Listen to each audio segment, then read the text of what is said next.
Jai Sriram. We will begin the Katha session. So today's Katha session is about when Lord Rama lost a battle to win the war. When the Arpanam was completed for Yajman Ashanka, let us express our gratitude to Yajman Ashanka. Lord Hanuman asked him what he would like to have as prasadam. Ashanka, like other Mathans, asked for supreme knowledge which takes a soul towards moksha. Lord Hanuman spoke the following words and blessed Ashanka's soul. O Mathans, as I told you earlier, young King Dashratha had defeated Asuras and averted a potential danger to mankind. But some Asuras had managed to come with him and sneak into the palace of Ayodhya. They weaved their nest in the body-mind of Devi Kaikeyi and her servant Manthara. Guilt was the base on which they built their nest. When Dashratha told Devi Kaikeyi that she had grown up to be an ideal woman despite being motherless because her mother was banished by her father, she felt guilty of never being thankful to Manthara, who had taken care of her like a mother since childhood. Asuras thrive in the pool of negative emotions. And guilt is a negative emotion which usually drowns good-hearted and intelligent people. When the good-hearted people of the society unknowingly become puppets of Asuras, dharma is defeated. I want you to understand how the guilt trap forces people to do the evil thing. Are you able to hear me? Okay. So, what do you mean by the guilt trap? Whenever there is guilt, you try and overcompensate it. So for example, let us say that you feel very guilty that you are not able to spend time with your kid because you are all the time at work. So what do you do when your kid throws tantrums, saying, I want an ice cream? You'll try and get him more ice cream. When you say anything that he asks for, you will overcompensate. So always Lord Hanuman says, if you are feeling any kind of guilt, then surrender the guilt to me, because this is where negative emotions will always come from. So let's say many a times it happens with me where my father tells me something which I feel is illogical. So even my mom, so maybe they're senile now and their way of thinking is a little different than mine. So I always yell at them.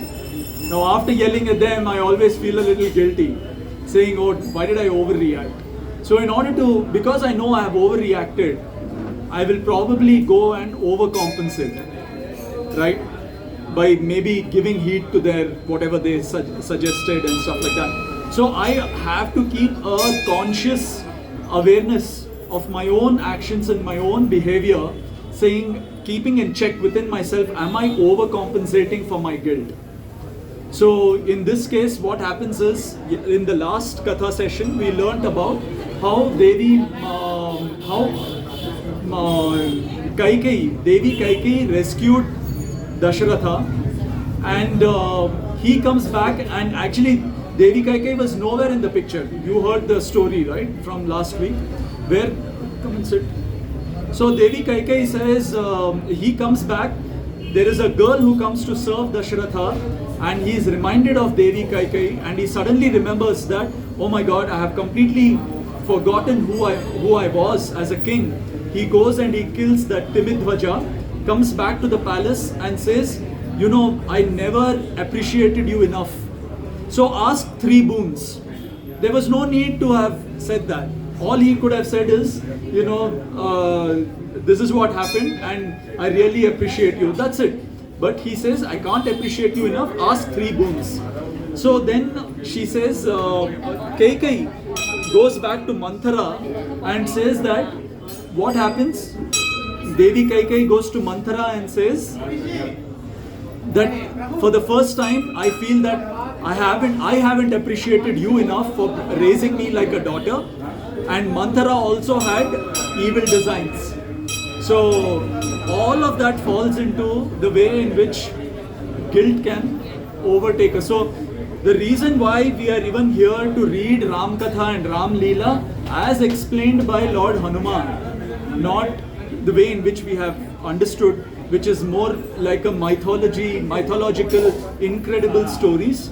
But the way it actually happened, which we get to know here, you will realize that every part of Ramayana has a lesson, has a teaching. Now, in ancient times, this used to be taught. It in all Gurukulas, it used to be taught. But those words have disappeared forever, and they are returning to us with these kathas. So if you are listening to it, then you were meant to listen, so please listen to it carefully. Asuras thrive in the pool of negative emotions, and guilt is a negative emotion which usually drowns good-hearted and intelligent people. When the good-hearted people of the society unknowingly become puppets of Asuras, dharma is defeated. I want you to understand how the guilt trap forces good people to do evil things. I want you to understand why a kind-hearted and intelligent woman like Kaikeyi did the evilest thing one can possibly imagine. I want you to understand why millions of kind-hearted human beings in this age and time are unknowingly doing Asuras' bidding. So who are Asuras? That is a long chapter which dates back to the end of the Kalpa, and how Suras and Asuras are an invisible force. So they are all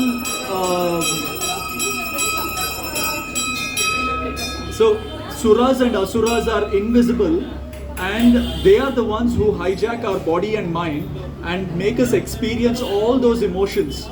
So in one of the earliest chapters, there is a basket of fruits which have to be offered to Lord Hanuman, and every fruit which was brought to Lord Hanuman, for what is the significance of offering any of our offerings like a fruit and all to Lord Hanuman or to any deity? Can anyone explain? Why do we, I mean, there are a lot of people who say, right, you can go and, feed orphans and kids, or you can give it to the beggars on the road. But there is a reason why we offer it to the deity. So what are we doing when we offer any of the arpanams to the deity? No, it is just to purify the food also. Some purification. Not really. Okay. Offering our bad karmas and asking for bhakti. So one of the things that we do is that when we offer anything to the god, to the deity, we are offering our karmas. So we are saying that please take these karmas. Now, in the eyes of God, good and bad are the same. Okay, He created good, He created bad, everything is a part of His creation. So what we offer is a part of our karma. So in this way, when the first Charan Puja started, and the Yajman of the Charan Puja, he offered, his name is Basanta, he offers fruits at the holy feet of Lord Hanuman. And they say that every fruit had either a Sura or a Asura contributing in that karma, which means that every karma that we do, even a good karma, don't we feel extremely nice about ourselves when we do some dana or we do some charity? So when you feel nice, you can be 100% sure that a Sura would have, not an Asura, a Sura will come within us to experience the good emotions. So there is nothing wrong, right? Western culture says it's good to feel good about yourself. But our culture says that beware of both the emotions. Why? Because when we feel a good emotion, a Sura feels it. And when he leaves the body, mind, he leaves us vulnerable for an Asura to attack. So that's why they say be aware of all your emotions, whether it is good or bad. Be aware. In awareness, you ask yourself, who is feeling this? Well, if you want to go deeper, then you say, who am I? Where did I come from? What is my purpose? Where am I supposed to go? These are some of the questions that lead you deep. But then it can start with a simple thing. Now you have all done bhajans here. When you leave the temple, how do you feel? The minute you start feeling that way, be assured that a Sura has entered you and he is feeling good emotions. And the thing is that every time Asura leaves you, he leaves a void within you. It is just like a drug hit, right? Dopamine. What happens when you're always addicted to feeling good? It's like a drug. Feeling good is like a drug. The minute you stop feeling good, you try to get a hit, isn't it? Because regular life doesn't give you that hit or a kick. So you go after, you continuously keep trying to do things which make you feel good.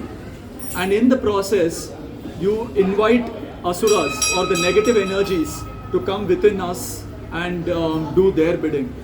So whenever you feel good, please ask yourself, who is feeling good? If you feel bad, ask yourself, who is feeling bad? And negate those emotions. Offer those emotions, surrender those emotions to Lord Hanuman and say, I am feeling good, it is because of you, I offer that emotion to you. I am feeling bad, these are not my emotions either. I offer those emotions also to you. Surrender, you need to surrender good and bad. Surrender good and bad, both emotions. equally. Yeah. You should not be overjoyed also. When you feel good also, you become Whether overjoyed. we are not even going to overjoyed levels. that is We are trying to go within that itself and say the minute you are feeling joy, ask yourself that, who is feeling this? You're feeling guilty, you're feeling bad about something like, you screw up in your work, you do some mistakes, you do an error, the error has a consequence. When that comes back to you, you feel really bad, you feel very low, you feel very degraded, you lose your, self-worth, you start questioning yourself.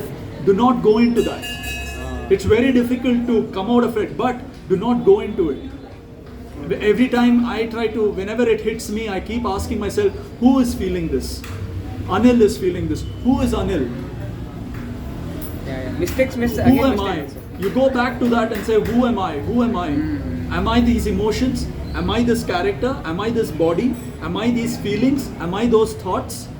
Keep asking yourself. It is called neti, which means I reject everything. I reject everything about me. I reject this character. I reject this body. I reject my thoughts. I reject my emotions. I reject everything. Neti. That is not me. That is not me. So don't jump to answering who am I then, but keep negating whatever that you feel you are and say I am not that. Till you get to Tattvamasi, which is I am that. Reject everything that you feel is not you. I have given you examples of some people I can see right now. They were kind-hearted people until Asuras trapped them into guilt, and now they do unimaginable evil acts. The biggest Asura in Kali Yuga, who was there, very active even in Treta and Dwapara Yuga, but he has grown in strength, and his name is Kapatasura. So Lord Hanuman talks about him also, where you won't even know how he will try to get you into Maya. Before you know, you are in Maya and you are doing everything with deep emotions. So Lord Hanuman gives an example. One is a person called Madhukar. He has been so busy in his work that he has found very little time to spend with his son. Now his son is in teenage. Still he has very little time for him. He always feels guilty about it. He has been trying to make up for it by fulfilling unreasonable demands of his son. As a result, his son has strayed to the evil path. He knows some of his son's activities. Still, he ignores it. In other words, both father and son have been captured by the Asuras. Madhukar is not alone. There are thousands of people like him at any given time. For example, in the times of Mahabharata, Dhritarashtra was feeling guilty that he couldn't do enough for his son. That guilt led him to support every evil act of his son, which ultimately led to unimaginable destruction. I can see a person called Sajesh. Somehow, due to social constructs and his own mistakes when he was young, he felt guilty that he couldn't do enough for his parents. To make up for that, he goes out of the way to support his parents. Even if his parents do something evil out of the influence of Asuras, he supports them. He was so kind-hearted a person before, he still is in the eyes of outsiders. In the boundaries of his home, he and his parents torture his wife. There is a person called Omkar. His guilt is that he couldn't do enough for his wife. To make up for that, he fulfills the every demand of his wife under the influence of Asuras. He has abandoned his parents at his wife's command. Then there is a person called Divakar. His guilt is that he spent all his life in materialistic pursuits and couldn't do enough for his spiritual upliftment. To make up for that, he desperately searched for a guru. He ended up with the wrong guru.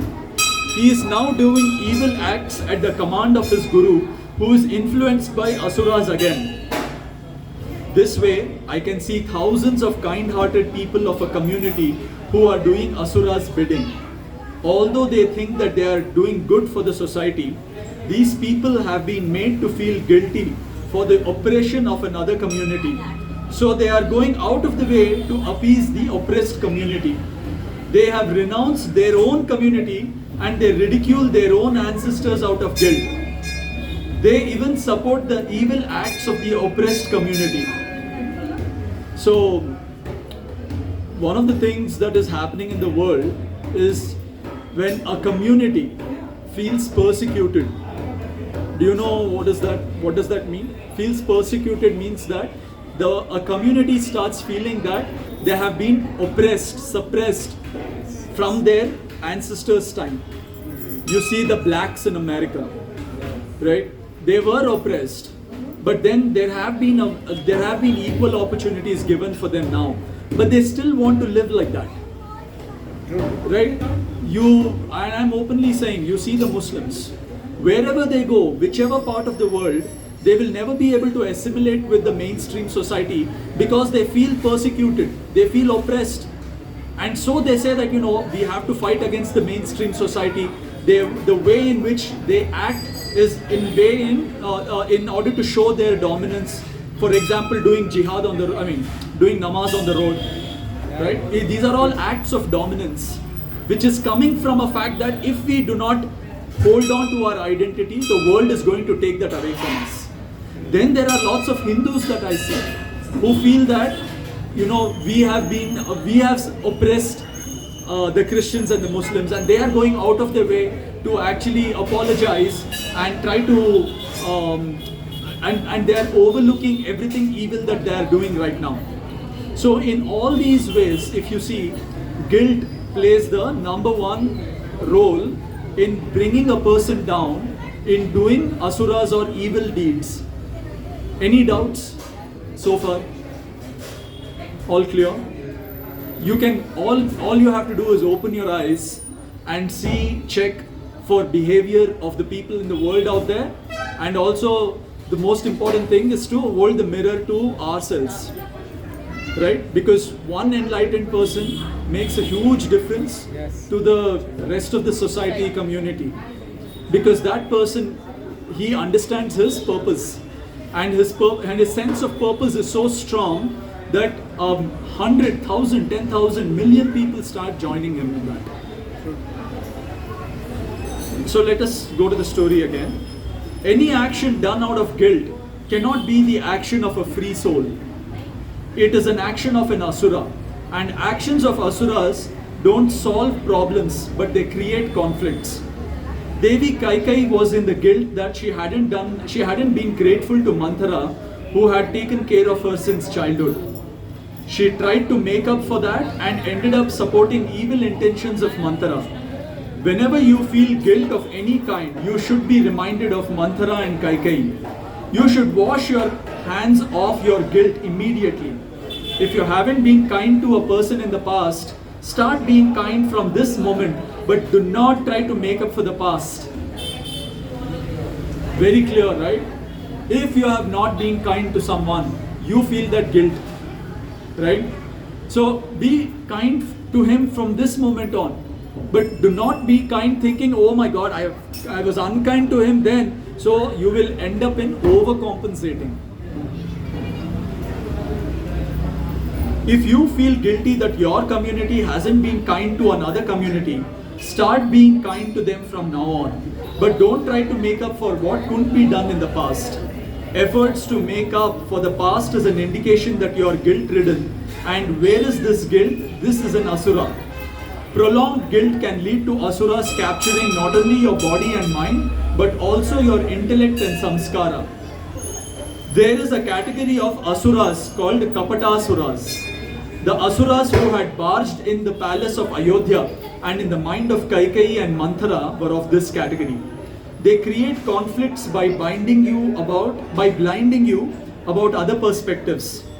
Although they couldn't disturb the peace of Dasharatha's palace for many years, because every individual had their soul connected to the Supreme Soul.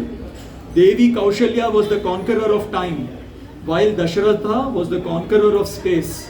It took many years for Asuras to do any noteworthy disturbance. Prince Ram had noticed their presence in the royal palace when they created their first significant disturbance. That day, Devi Kaikeyi was giving gifts to the Brahmanas after an auspicious ceremony. About 100 Brahmanas were seated in a line in the central hall of Devi Kaikeyi's house. She was greeting them personally and giving away jewels and other precious things. When a donor gives a gift, the recipient takes it with all humility and gratitude. There was a Brahmana called Trijata present in the queue that day when Devi Kaikeyi was giving donations. When she approached him, he didn't bow his head.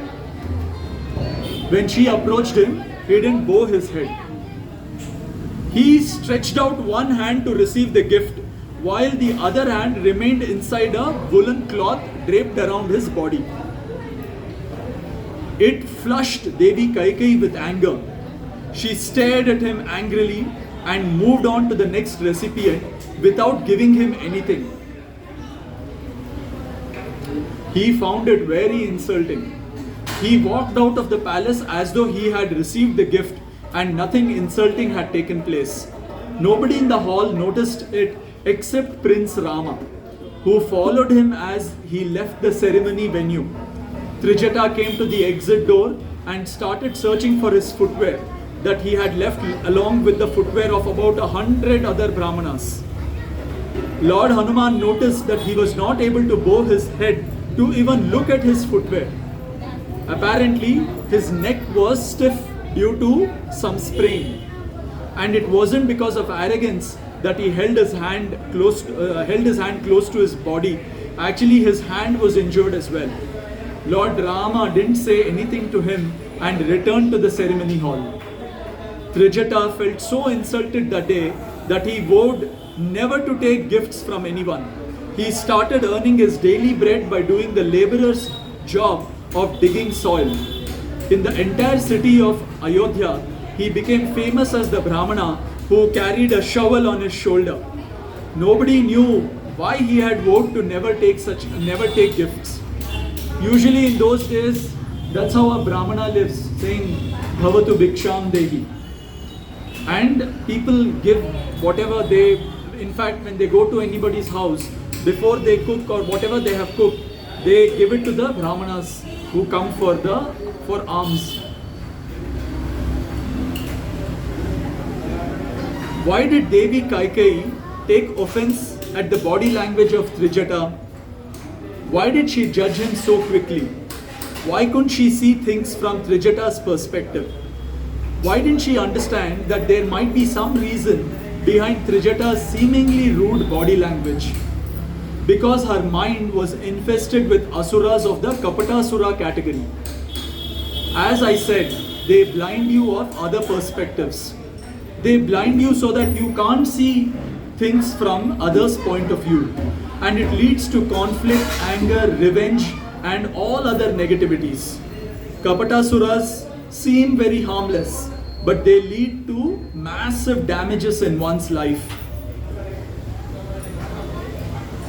So, I have seen many such people who are doing very good in life, but because of this prolonged infestation, this Asura infestation, and it is very easy to spot them now because I can see that these people are usually argumentative, or even if they are not argumentative, they see, for example, I can tell you one thing. Over the period of my own life, what I used to feel so strongly about, like say 5 years ago or 10 years ago, right? I have completely changed my opinion about it. So now I hesitate to take a strong view about anything at all, because I feel that, you know, if I take a really strong view about any given topic, I haven't understood, or I don't know, I am blindsided by a few other perspectives that could be existing, but I don't even know. The only reason why I say that I am going to take a strong stance on any topic means that I have known everything that is to be known about everything out there about that topic, and so I have come to a judgment that this is right and this is wrong, correct? Or this is the way it should be. So now, even though I have a even though I'm strongly opinionated, but I'm extremely open for anybody to come and challenge me on my own opinions, and the minute I feel that it is not right, I am completely open to changing my perspective of things. So before you all take any strong stance on any topic, and this is what Kapata Asuras do, they make you feel that you know everything, that you're not able to see things from the other's perspective. And in one of the this thing here in the stories, right, Lord Hanuman asks the Mathangs, do you know why I took the shape of a monkey? Why did I take the shape of a monkey? The gods could have sent me as a normal human being, but why did I take the shape of a monkey?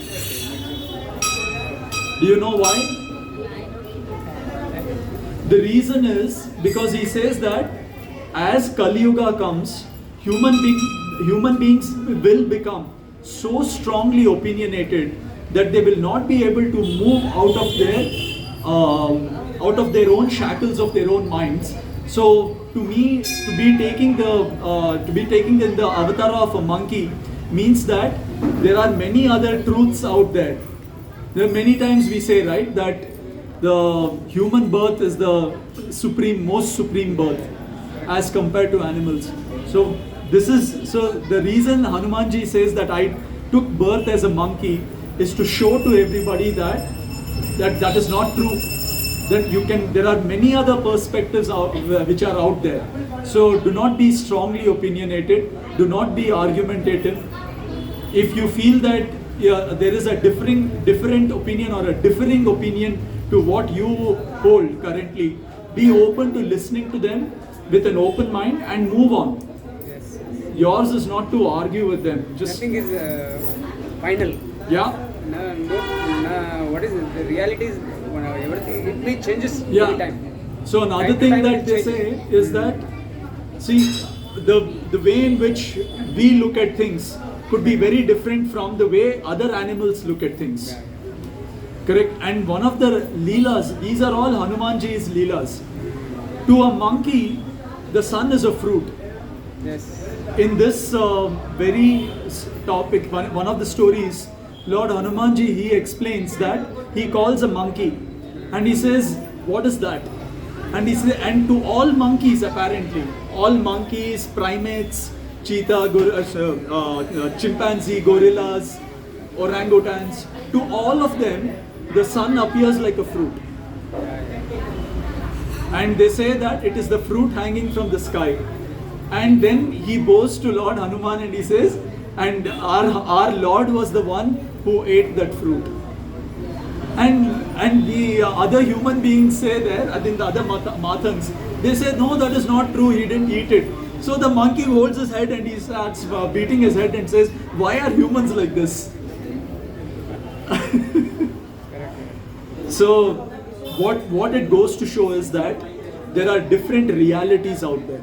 We are only seeing one reality, but there are many other realities.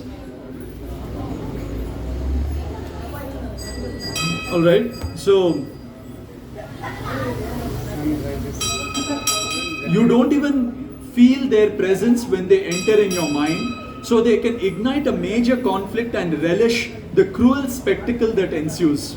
They even entered Dasharatha's mind once when he was young. It was way before Timidhwaja's episode.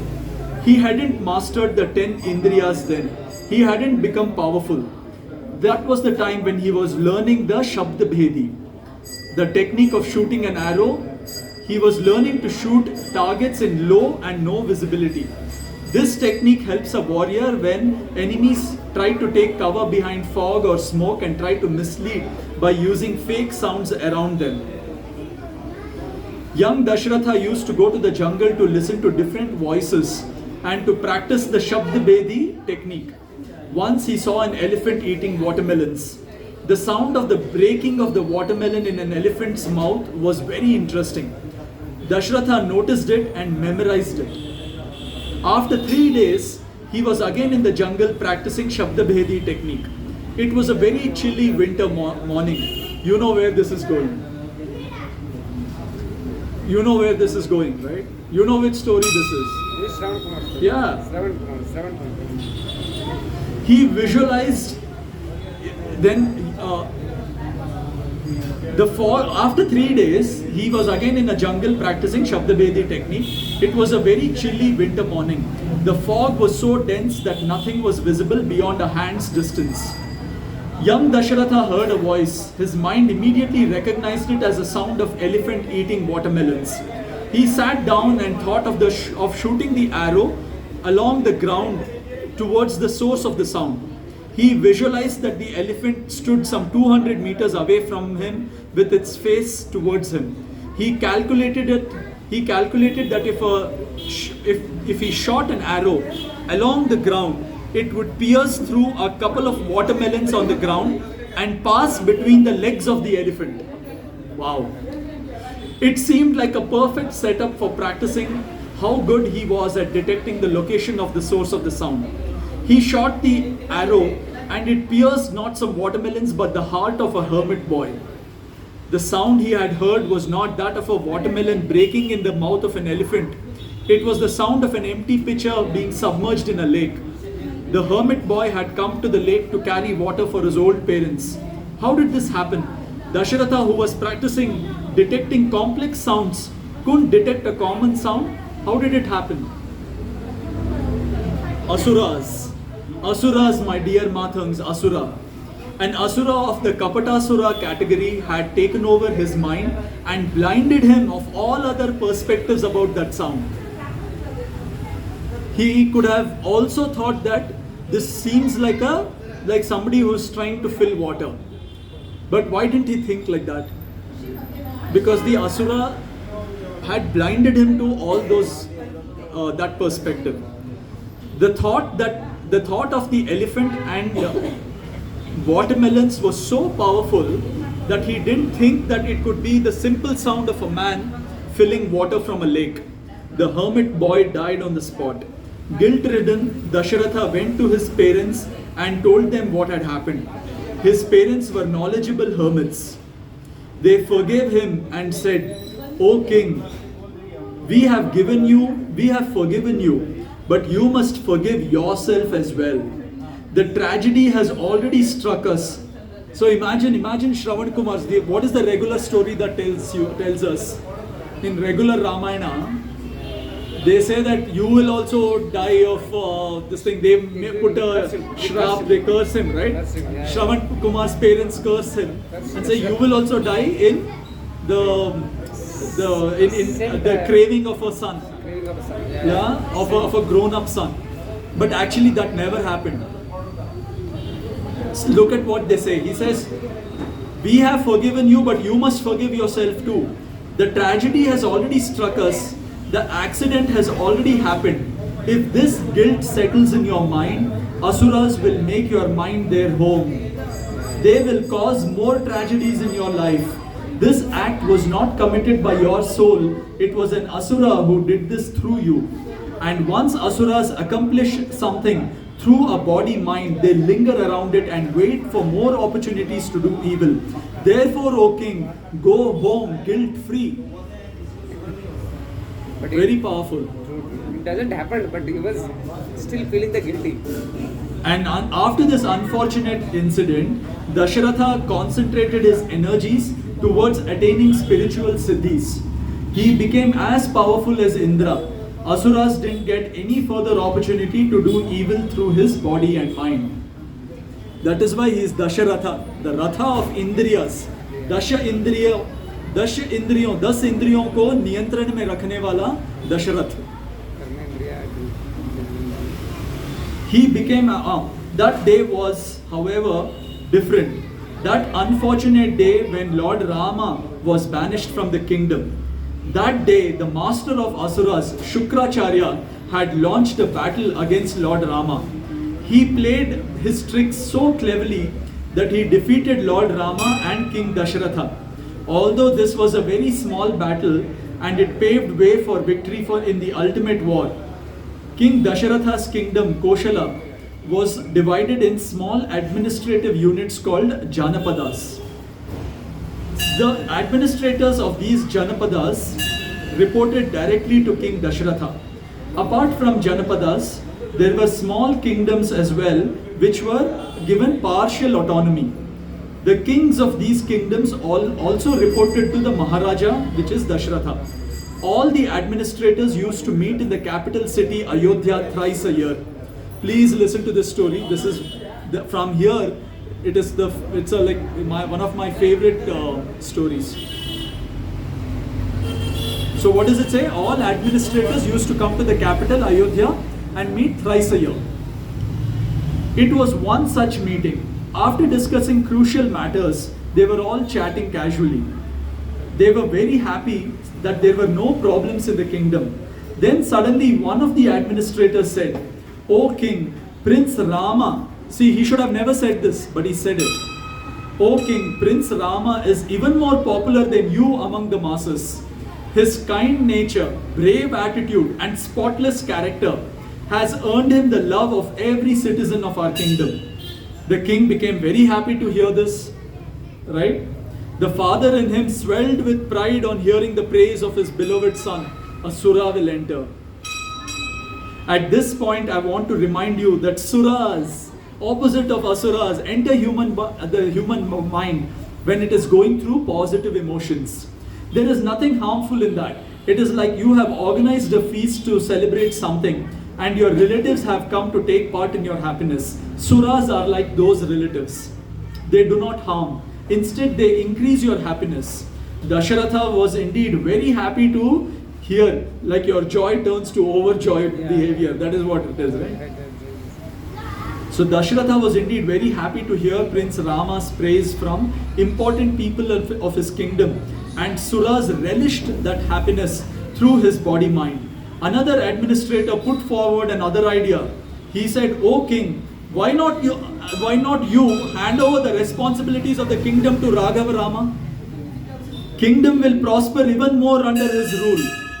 Dasharatha was someone who could see his future. This is a power which should be exercised only occasionally and only for the greater good of mankind. Therefore, those who have this power live in the present moment. They never bring future in their thoughts. Dasharatha, many enlightened human beings who I have met. So, in one of the recent interactions, I had just met my Guruji in Delhi, in Rishikesh, and I was coming back, and I called him, and he called me. Sorry. I had texted him about the future and how Kali Yuga is going to shape up. He immediately called me and he said, "Do not think about the future. Live in the present moment. Do not think about the future. That will be handled. The course of events that are there, the gods are already in control of it. Even though we think that the gods are not in control of the way things are going, they are already in control of it, and things are moving, or things are proceeding as per the plan. You don't worry about it.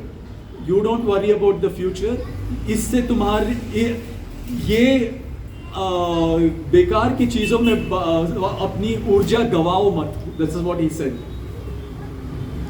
You understand Hindi, right?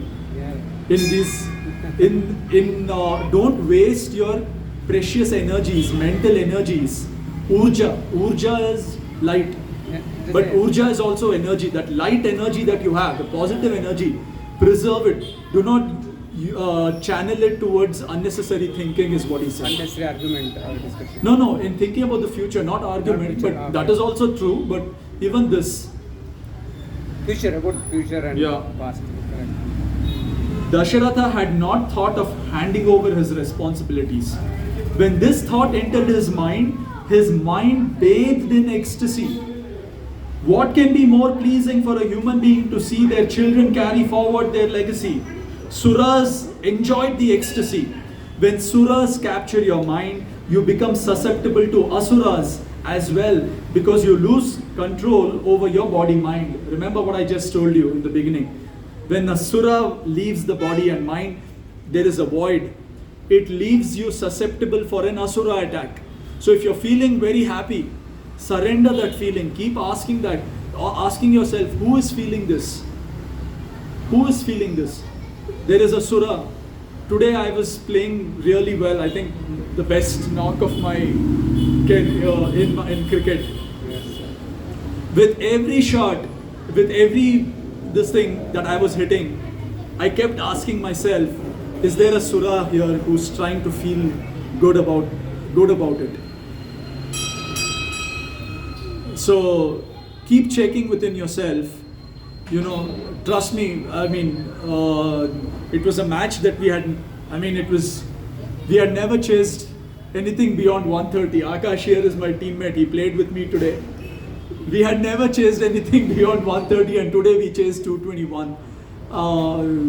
And I hit 86, missed my century, but yeah, 86 and 51 balls. And I hit 12 boundaries and 2 sixes. So 60 runs of my 86 came in only sixers and fours. So with every 6 and 4 that I hit, I kept checking myself. And I kept offering that too. I kept surrendering that good feeling to Lord Hanuman, saying, it's not me, it's you. Everything that I'm doing, I'm surrendering to you.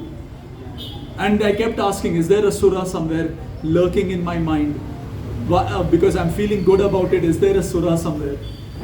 So, with every good achievement of yours, with every good feeling that you get, please check who is feeling it. Who is that Sura?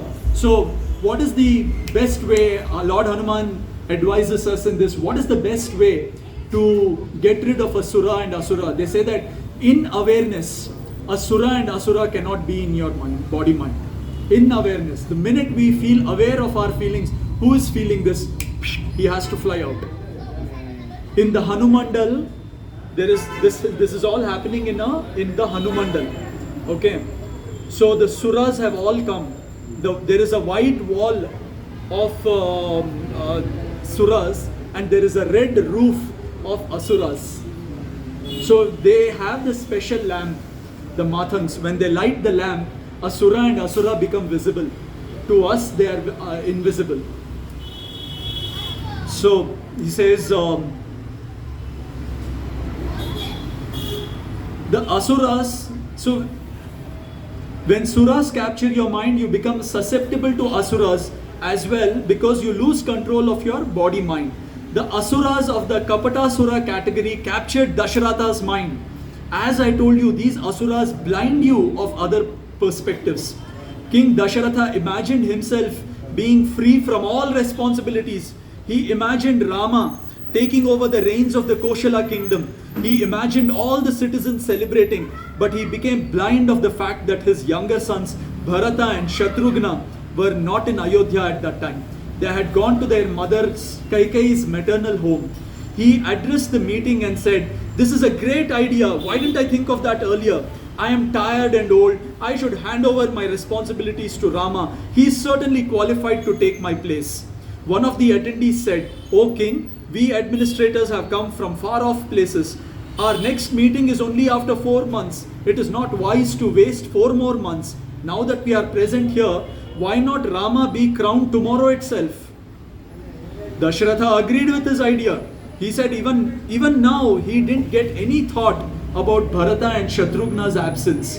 When another member of the administrative council suggested that there was an extremely auspicious time for coronation the next morning, exhilarated King Dasharatha declared that the coronation would take place at that auspicious time. He even asked his Prime Minister Sumantra to go and bring Prince Rama in the meeting hall. When Prince Rama came, he noticed that King Dasharatha was under the influence of Suras, which hinted at the infestation of the Asuras as well. With an alert mind, but his usual humble body language, he approached the king and paid his salutations. He then turned to face the administrative council members and greeted them with his head bowed and palms joined. The king said, Rama, my heartfelt wish is to retire and hand over all the responsibilities to you. Administrative council has also expressed the same desire. So, do I have your consent on this? Prince Rama had noticed the presence of trouble creator Asuras and took a moment to ponder over the words of the king. The council awaited his response anxiously. Rama, repeated King Dasharatha, slightly worried. Prince Rama suspected that king's words could be influenced by an Asura. That is why he was repeating them in his head to detect any mischief by Asuras. He couldn't detect any mischief. The words sounded harmless. He replied, Yes, father, of course you have my consent. The king said, Rama, you may go now. Prince Rama came out of the meeting hall. He was unaware that King Dasharatha was planning his coronation the next morning and he had given his consent for the same. He thought